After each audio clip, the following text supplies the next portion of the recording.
Assalamualaikum warahmatullahi wabarakatuh.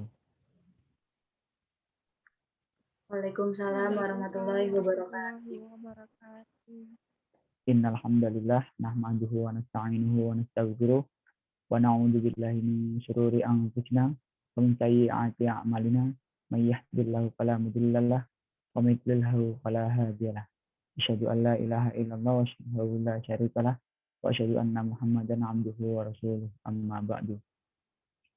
Yang kami hormati Bapak Pandi Ahmad, SPDI MPDI, selaku dosen matkul pemikiran Islam kontemporer. Kami di sini akan mempresentasikan PPT kami yang berjudul sekularisme. Sebelum mempresentasikan PPT kami akan mengenalkan beberapa anggota kelompok 11. Yang pertama ada saya sendiri yaitu Abid Abdullah. Yang kedua ada Serin Dwi Utami. Yang ketiga ada Nancy. Yang keempat ada Raudina Rahma Artiadi. Ya, dimulai sekularisme itu atau sekuler saja dalam penggunaan masa kini secara garis besar adalah sebuah ideologi yang menyatakan bahwa sebuah institusi atau badan negara harus berdiri terpisah dari agama atau kepercayaan. Sekularisme dapat menunjang kebebasan beragama dan kebebasan dari pemaksaan kepercayaan dengan menyediakan sebuah rangka yang netral dalam masalah kepercayaan serta tidak mengemaskan sebuah agama tertentu. Sekularisme juga merujuk kepada anggapan bahwa aktivitas dan penentuan manusia, terutama yang politis, harus didasarkan pada apa yang dianggap sebagai bukti konkret dan fakta, dan bukan berdasarkan pengaruh keagamaan. Sekularisme memperoleh akar intelektualnya dari para filsuf Yunani dan Romawi seperti Marcus Aurelius dan Epicurus. Polimatik Islam abad pertengahan seperti Ibnu Rushd, para pemikir pencerahan seperti Baron de Holbach, Denis Diderot, Voltaire, John Locke, James Madison, Thomas Jefferson, dan Thomas Paine, dan pemikir independen, agnostik, dan ateis seperti Bertrand Russell dan Robert Ingersoll. Pengertian sekularisme menurut para ahli. Adapun menurut para ahli, arti sekularisme antara lain sebagai berikut. Yang pertama, menurut George Jacob Holyoake, sekularisme adalah suatu sistem etik yang didasari pada prinsip moral dan terlepas dari agama dan supranaturalisme. Yang kedua ada menurut Haji Muhammad Rashidi, sekularisme adalah sistem etika filsafat yang bertujuan untuk memberikan interpretasi terhadap kehidupan manusia tanpa percaya kepada Tuhan, kitab suci, dan hari kiamat. Yang ketiga ada dari Dr. Syamsuddin Arif, sekularisme merupakan pemikiran yang memisahkan antara agama dengan urusan duniawi. Agama dianggap hanya sebatas urusan ibadah saja. Agama tidak boleh diikut campurkan dengan urusan duniawi. Yang keempat ada Profesor Dr. Syed Muhammad Najib. Sekularisme dalam pemikiran manusia terbagi atas 3 komponen, yaitu pengosongan alam dari semua makna spiritual, deklarasi politik, dan pengosongan nilai-nilai agama dari kehidupan. Sekularisme dalam kehidupan bernegara. Dalam istilah politik, sekularisme adalah pergerakan menuju pemisahan antara agama dan pemerintahan. Hal ini dapat berupa hal seperti mengurangi keterikatan antara pemerintahan dan agama negara, menggantikan hukum keagamaan dengan hukum sipil, dan menghilangkan pembedaan yang tidak adil dengan dasar agama. Hal ini dikatakan menunjang demokrasi dengan melindungi hak-hak kalangan beragama minoritas. Kebanyakan agama menerima hukum-hukum utama dari masyarakat yang demokratis, namun mungkin masih akan mencoba untuk memengaruhi keputusan politik, meraih sebuah keistimewaan khusus atau aliran agama yang lebih fundamentalis menentang sekularisme. Penentangan yang paling kental muncul dari Kristen fundamentalis dan juga Islam fundamentalis.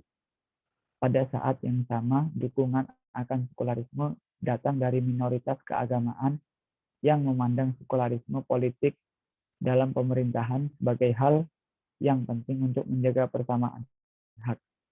Negara-negara yang umumnya dikenal sebagai sekular diantaranya adalah Kanada, India, Prancis, Turki, dan Korea Selatan. Walaupun tidak ada dari negara ini yang bentuk pemerintahannya sama satu dengan yang lainnya. Selanjutnya, negara penganut paham sekularisme.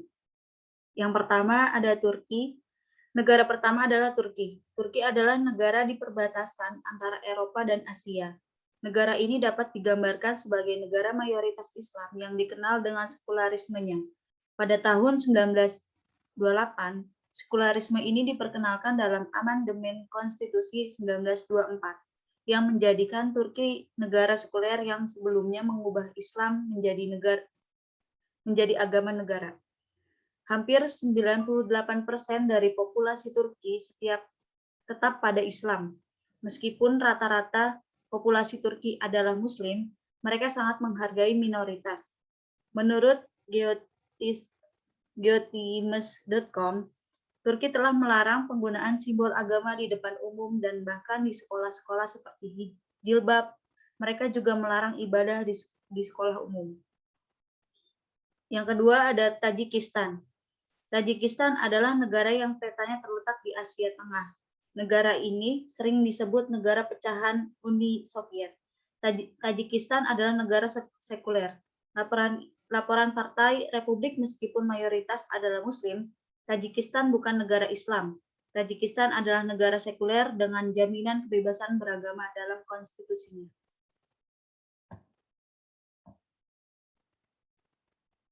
Masyarakat sekuler. Dalam kajian keagamaan, masyarakat dunia Barat pada umumnya dianggap sebagai sekuler. Hal ini dikarenakan kebebasan beragama yang hampir penuh tanpa sanksi legal atau sosial, dan juga karena kepercayaan umum bahwa agama tidak dapat menentukan keputusan politis. Tentu saja, pandangan moral yang muncul dari tradisi keagamaan tetap penting di dalam sebagian dari negara-negara ini. Sekularisme juga dapat berarti ideologi sosial. Di sini kepercayaan keagamaan atau supranatural tidak dianggap sebagai kunci penting dalam memahami dunia, dan oleh karena itu dipisahkan dari masalah-masalah pemerintahan dan pengambilan keputusan. Sekularisme tidak dengan sendirinya adalah ateisme. Banyak para sekularis adalah seorang yang religius dan para ateis yang menerima pengaruh dari agama dalam pemerintahan atau masyarakat. Sekularisme adalah komponen penting dalam ideologi humanisme sekuler. Beberapa masyarakat menjadi semakin sekuler secara alamiah sebagai akibat dari proses sosial alih-alih karena pengaruh gerakan sekuler. Hal seperti ini dikenal sebagai sekularisasi. Alasan-alasan pendukung dan penentangan sekularisme. Pendukung sekularisme menyatakan bahwa meningkatnya pengaruh sekularisme dan menurunnya pengaruh agama di dalam negara tersekularisasi adalah hasil yang tak terelakkan dari pencerahan yang karenanya orang-orang mulai beralih kepada ilmu pengetahuan dan rasionalisme dan menjauhi takhayul. Namun hal tersebut juga menjaga persamaan hak-hak sipil dalam kebebasan memeluk suatu kepercayaan dan berkeyakinan baik individu ataupun kelompok. Dengan kata lain, sekularisme justru menjadi ideologi yang mendukung kebebasan beragama tanpa ada agama superior yang dapat memvonis kepercayaan lain adalah salah dan sesat dan mendapatkan konsekuensi hukum. Namun pendukung dari sekularisme juga menunjukkan bahwa negara-negara Skandinavia di atas terlepas dari hubungan pemerintahannya dengan agama. Secara sosial adalah termasuk negara yang paling sekuler di dunia, ditunjukkan dengan rendahnya persentase mereka yang menjunjung kepercayaan beragama. Beberapa sekularis menginginkan negara mendorong majunya agama seperti pembebasan dari pajak atau menyediakan dana untuk pendidikan dan pendermaan, tetapi bersikeras agar negara tidak menetapkan sebuah agama sebagai agama negara. mewajibkan ketaatan beragama atau melegalisasikan akaid. Pada masalah pajak, liberalisme klasik menyatakan bahwa negara tidak dapat membebaskan institusi beragama dari pajak karena pada dasarnya negara tidak mempunyai kewenangan untuk memajak atau mengatur agama. Ciri-ciri sekularisme. Adapun untuk karakteristik yang dimiliki dari sekularisme adalah sebagai berikut. Meyakini bahwa nilai keagamaan haruslah dibedakan dari nilai-nilai kehidupan dunia. Yang kedua, dan seluruh aspeknya, menyebarkan paham melalui prinsip pragmatisme dan utilitarianisme. Yang terakhir ada kegiatan yang sifatnya politis, bebas dari pengaruh agama. Selanjutnya, dilanjut materi. Bentuk sekularisme itu ada 4 poin. Yang pertama yaitu tidak peduli dengan urusan duniawi. Maksudnya orang-orang yang beragama namun tidak melakukan sedekah untuk membangun infrastruktur melalui pajak. Hal tersebut dianggap tanggung jawab negara untuk merealisasikan bangunan tersebut. 2. Hak asasi manusia sebagai landasan hukum. Maksudnya di sini yaitu hukum yang berlaku dalam negara, khususnya Indonesia, yang tidak lagi memihak pada suatu agama saja. Namun, hukum tersebut mengandung unsur sekularisme dan membatasi hukum yang sumber dari kitab suci. 3. Kondisi perekonomian, yaitu kapitalisme digunakan sebagai sistem ekonomi untuk digunakan dalam suatu negara. Prinsip yang terkandung dalam prinsip kapitalisme yaitu seperti kebebasan individu, persaingan secara bebas, mekanisme perdagangan pasar, dan sebagainya. Di mana dalam kapitalisme, pemilik modal yang berhak menguasai pasar, sementara rakyat kecil tetap hidup dalam garis kemiskinan. 4. Sekularisme sebagai budaya. Sekularisme diibaratkan sebagai tren bagi anak muda pada saat ini. Tren tersebut disajikan dalam bentuk gaya hidup atau kebarat-baratan, jauh dari nilai sosial budaya yang telah berlaku saat ini. Dampak positif dan negatif sekularisme.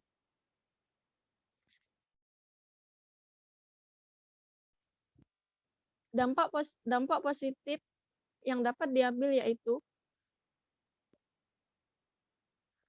1. Meminimalisir penyalahgunaan agama sebagai alat untuk mengatur masyarakat. 2. Mendorong masyarakat untuk menggunakan nalar, logika, pengetahuan, serta bukti yang konkret. 3. Menghindari terjadinya konflik horizontal yang sering terjadi di Indonesia. Dampak negatif yang terjadi sekularisme yaitu 1. Hilangnya jati diri negara, khususnya Indonesia yang secara historis memiliki kepercayaan kepada hal yang gaib. 2. Eksploitasi terhadap sumber daya alam untuk memenuhi kebutuhan yang ada dalam masyarakat. 3. Timbulnya sikap individualistik. Next.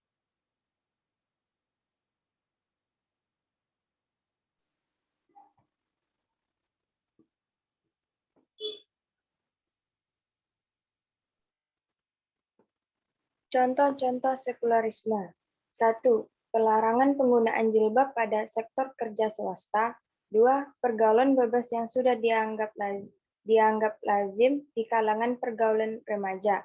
3. Undang-undang yang tidak memihak pada agama. 4. Penggunaan sistem ekonomi kapitalis sebagai roda penggerak perekonomian negara. 5. Tidak mencampuri urusan organisasi dengan urusan agama. 6. Negara memperoleh pernikahan berbeda agama. 7. Tidak mencampur adukkan masalah perdagangan dengan urusan agama.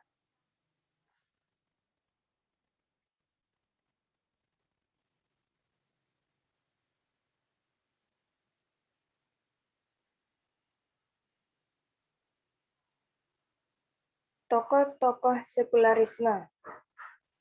Salah satu dari tokoh sekuler ini adalah Mustafa Kamal At-Taruq. Mustafa Kamal lahir tahun 1880 Masehi di kota Salonik atau kota Yahudi, daerah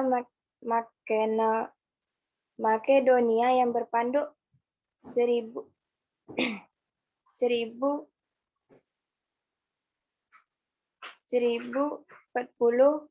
jiwa.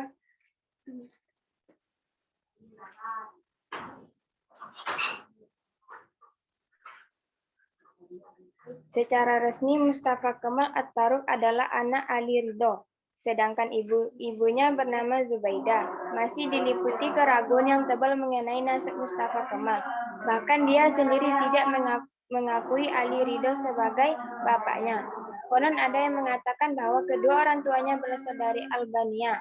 Pengaruh sekuler dari Mustafa Kemal bahkan menginspirasi Soekarno. Soekarno pernah mengutip pernyataan Kemal Pasha tentang pemisahan agama dan negara. Jangan marah, kita bukan melempar agama kita. Kita cuma menyerahkan agama kembali ke tangan rakyat kembali. Lepas dari urusan negara supaya agama dapat menjadi subur. Dengan mengutip pernyataan ini, Soekarno ingin membenarkan pendapatnya yang meninggalkan agama dalam kehidupan bernegara. Berangkat dari sini telah jelas bahwasanya Mustafa Kemal merupakan tokoh dengan pemikiran sekuler dan turut menerapkan dalam hidupnya.